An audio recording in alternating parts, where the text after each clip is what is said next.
what I seen from Kevin Stefanski in that post game news conference after the loss yesterday to the Saints, it seemed like a coach that had checked out. Right earlier in that game, it looked like his players had quit and checked out on the field, and then in the post game news conference, it looked like the coach had checked out. He just looked at like really dejected. He looked like he didn't really give a damn. And when you constantly don't show emotion, and it seems like he just don't have the sense of the temperature of what's going on right now, or whatever the case may be. But I think it's time to start fresh because the reality of the matter is, for everybody who wants to fire Andrew Berry, and rightfully so, if Andrew Berry is fired, then the next general manager of this team should be allowed to pick the next head coach of the Cleveland Browns if Kevin Stefanski is not his choice. The Browns got some real issues. And true story, everybody in the front office, all the way down to the coaching staff, has not shown to be consistent. Real quick, Pro Football Reference, we talk a lot about Kevin Stefanski's record, but the reality is 39-38. G said it yesterday. We got one playoff win, and he was at home in his basement recovering from COVID at said time. So I think the Cleveland Browns need to clean house. Heads need to roll from Paul DePodesta all the way down to the last coach on Kevin Stefanski's staff. G. Bush, what say you? All right, so you hear a lot of this, right? And you hear a lot of what's the owner. Well, listen, I don't know if you guys don't understand something, but the owner's not giving up the ownership. It's a golden ticket. It's one of the most prestigious positions in the entire world. There are one of 32 owners in the entire world. These places print money. These guys get tax breaks. People work there. This is somebody's legacy. This is their lineage. So I think we sound dumb after a while saying it's the owner, it's the owner, it's the owner. Listen, I don't know what do you guys want to do. He's not selling the team. He's gonna keep whatever he has, and you're gonna have to move past that. Either you're gonna root for the Browns, or you're not going to root for the Browns. But the ownership is not changing hands. If he don't have it, his son will have it. If his son don't have it, his grandchildren will have it. They are not selling that team. So what we need to do is stop doing this cop-out thing and saying it's the ownership until the owner leaves. Well, he's not leaving. So let's talk about what you can change. You can change your GM. You can change your coach. You can change your philosophy. Now, when it comes to Kevin Stefanski, 39-38, I understand that we have a situation where people feel like this is the best coach we've had in a long time. But keep going to the Cavs situation. The Cavs won 50 games 3 years in a row. They won playoff games, and they got rid of their head coach because they felt like it was not the right move to make to get to the next level. When you look at the games on the field, this is what evaluation is about.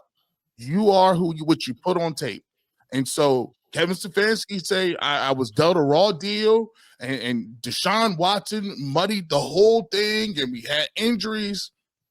That has nothing to do with your special teams and Bubba Ventrone. That has nothing to do with why you told me it was a quarterback issue. Your quarterback threw for 400 yards yesterday. He threw for 402 touchdowns. You won the turnover battle. It's not just one thing. It's a multitude of things. It's you didn't choose and develop players right. You didn't have your special teams together. You gave a contract to a kicker. It's some weeks it's the penalties, some weeks it's not the penalties. And last week it was the team that came out there and let a gadget player beat you by himself, a gadget player, and you had 2 weeks. Think about it. 2 weeks you had to game plan for what they do. And they have an interim head coach. And instead of our team looking like the team that was showing the warts and the miscomings and the shortcomings of what the Saints were, we came out there and we looked like we were completely unprepared to stop a random quarterback option. With that being said, it was a long-winded answer, but their record is what their record is. If they continue to play the way they are, if it was me, I would move on from them. They'll have their opportunity to right the ship. But listen, 2-8 against some of the worst teams in the league, it is who you are at this point. Yeah, I said on the post-game show yesterday that despite my level-headedness in a lot of these situations, I just think it's reached a point of no return. And I look across the board. I don't think Kevin Stefanski is going to do a good job coaching this team as a whole this season. I think Ken Dorsey and whatever they've done to the offense has taken a major step back from where they were last year. The Browns had the number 1 defense in football last season. It looked like an elementary school, junior varsity level defense against the Saints. And watching Taysom Hill slice and dice them like a cheese grater through soft butter was like one of those crazy videos you see on Twitter where you're watching 6th grade football, but there's a 6'2", 225-pound kid that no one can tackle.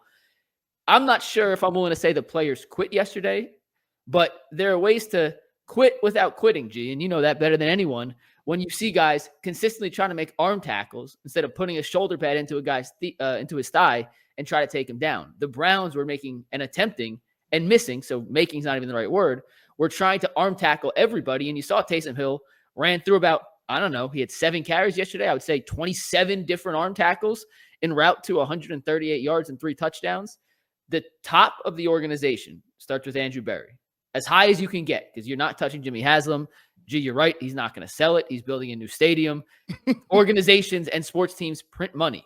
When you are as rich as Jimmy Haslam or any of these owners, there are only so many things that can make you kind of feel fulfilled, and owning a sports team and winning is one of them. So he's not selling. Just it sucks, but it is what it is. So from Andrew Berry on down, I don't think anyone's done a even satisfactory job from a coaching and/or developmental standpoint this season. And when you see players kind of check out, and Earl, I agree with your assessment, Kevin Stefanski at his post-game press conference just seemed dejected. At this point, I think it's time to just cut the head off the snake and buy into bet. Like at some point, there's no coming back from the situation that has become the inevitable outcome of the last 5 years and the Deshaun Watson trade and everything else accumulated with the Browns. I really think it's time to just cut bait, start fresh, and pray you get it right. And there's no guarantee you get it right, which is the scary part. But going back to the Baker Mayfield thing, to tie this up, you can have a good quarterback, but good may not be good enough. And Kevin Stefanski may be a good head coach, but he ain't good enough with the current situation in place to take the Browns where they need to get to. It may just be what it is, where you have to cut bait with everybody at once, but I'm not looking across the board, special teams, defense, offense, scouting, management, development. No one's been good enough, so let's try to bring in someone who is.